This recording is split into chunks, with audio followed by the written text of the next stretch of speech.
Is Apple TV as a big-time sports player already done before it began? March Madness review, who shined, who didn't, and MLB TV talks with opening day upon us.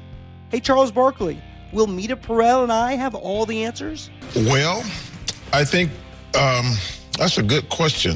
Thank you very much. That's his job. Totally his job. I know that came out of left field for you. Would you expect Ernie not to ask you anything? Here we go, John. Everybody loves sports media. I'm Andrew Marchand. He's John Meterparel, back from the Florida offices. Good week at spring training for Meterparel. Good to see you again. Yep, took a couple hacks in the cage. Feel like I'm up to about 62 miles per hour, so I'm ready to go, Andrew. And you had your first Off the Record with Andrew Marchand, presented by WSC Sports last week.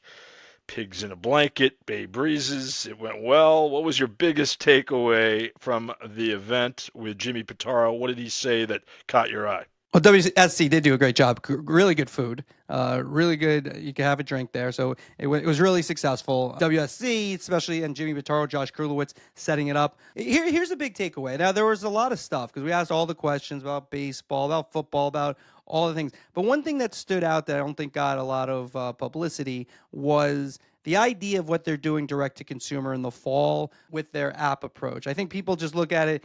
How many subscribers are they going to have? It's $25 to $30 that I've reported previously for a long time. That's how much it's going to cost per month. But I do think what I got from Pitaro that I don't think is really out there is that they're really changing the app that they have and what they want. So if John Meterparel has YouTube TV, you'll have access to this app, but they want you to go to it. So it's enhanced, your betting's there, fantasy's there, and obviously all the ESPN sports there. And I think their goal really is to be the hub. So when you think about watching sports on TV, even if a Thursday night game is on Amazon Prime Video, you still go to ESPN and you find out where the game is, and then they push you to Amazon Prime Video. That was important, I think, to Pitaro because they want to be that hub. So I think that is something that was a little takeaway that I thought was a little bit lost in all of the other questions that and answers that Pitaro had. Well, that sounds intriguing to me. It also sounds like it might be simple to use, as you and I have talked about throughout. Very good point. And yeah, I think, look, at the end of the day, they're going to have to make it easy. I mean, that's what we strive for here. I mean, when you use this, by the way, people, get this on the podcast. Put this on your podcast player. It's not hard to do. I may have to send out an email for people so they can just, so it automatically, who don't have it already go into their podcast player, it goes to their podcast player. I feel like we should cue like Jim Carrey from Dumb and Dumber. I want to host. Jeff Daniels trying to read. Oh, boy. All right, so when's the next big event? Yeah, well, May 6th. Special guest will be NBC Sports President Rick Cordella. So that'll be May 6th, Midtown again in the afternoon. You can sign up already. Again, space is limited, so sign up. Not guaranteed that you get in, but it's a great event, and looking forward to hearing what Cordella has to say in our next Off the Record coming in May the 6th. It's a Tuesday. I can't wait. I will be there for that one. They'll be lining up, no doubt. I'll wear my throwback Ryan Gomes jersey for Rick Cordella, Providence College finest. All right, Andrew, on the agenda, here we go. Apple reportedly lost $1 billion last year on its entertainment budget. Will it ever be in for real sports? We will answer that. And March Madness will go deep into who is up and who is down. Certainly a lot to talk about.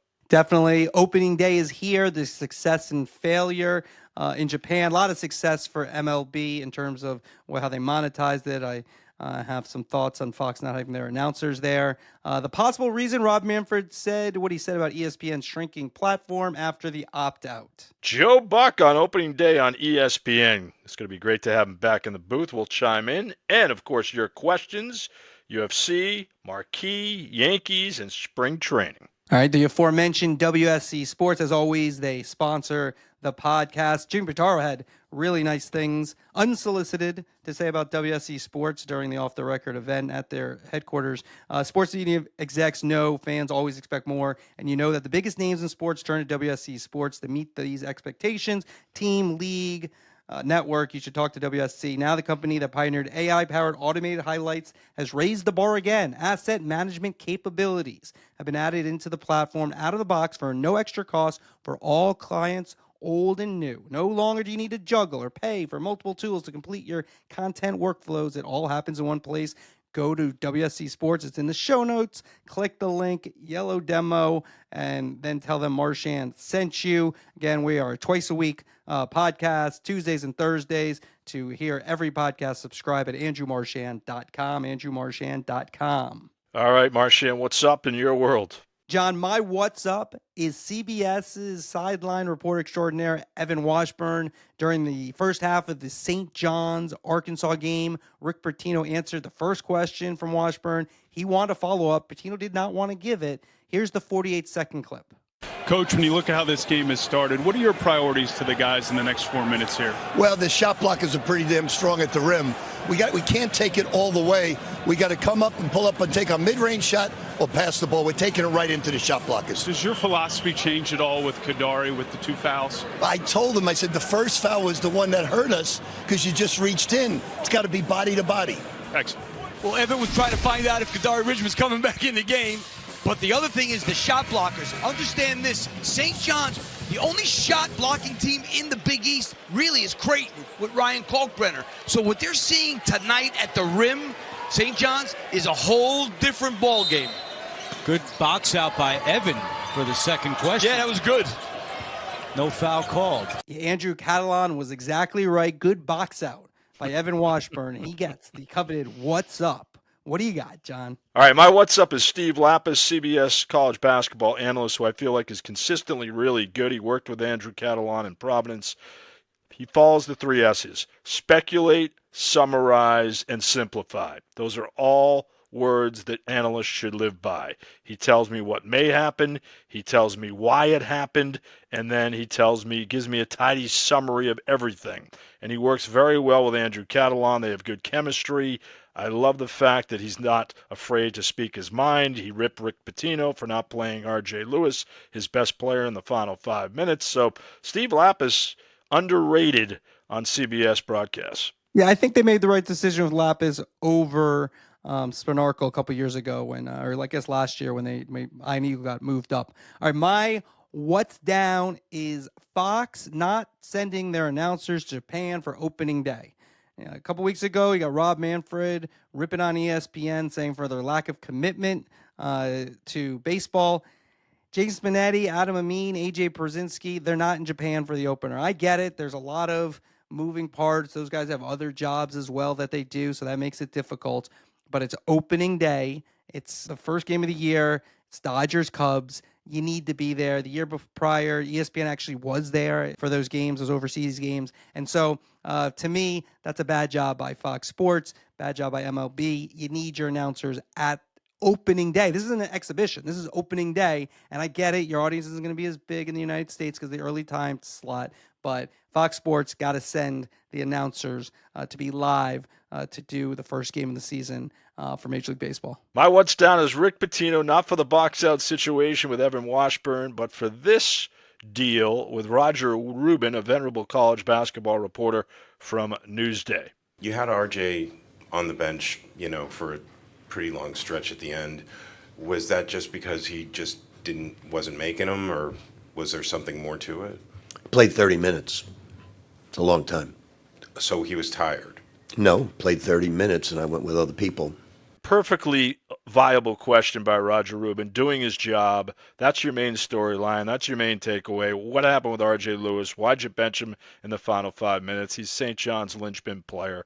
Everybody watching the game was wondering that. And Roger Rubin wanted to bring that to his audience. Rick Pitino didn't want to have any of it. He was ornery. Rick Pitino being Rick Pitino, he's done this throughout his career. He can be combative at times. Good soundbite too, but that to me was a little bit beyond the pale. Answer the question, Rick. Rubin's just trying to do his job. He followed it up with Zach Braziller of the New York Post. He got a little feisty with him as well. But I thought the Rubin situation was not a good look for Pitino. Yeah, you nailed it as usual with your what's down. Good year for Patino and company, but bad ending for them. On Thursday, the main event is Joel Sherman, MLB Network, of course, but also mentor to me and a colleague, a former colleague at the New York Post, where he's become an institution in New York covering baseball. We had John Oran last week. If you want to listen to that in the archive, Steve Rabb the week before, and Ian Eagle the previous week, and there's a bunch of Joe Buck, etc. In your archives. If you want to listen to all the podcasts and the rest of this podcast, AndrewMarchand.com, AndrewMarchand.com. You just subscribe, get your money's worth the first week for a month. The rest of the month is free. If you do a yearly, first month you get your money's worth. The rest of the year is free. AndrewMarchand.com. What do we got? If it's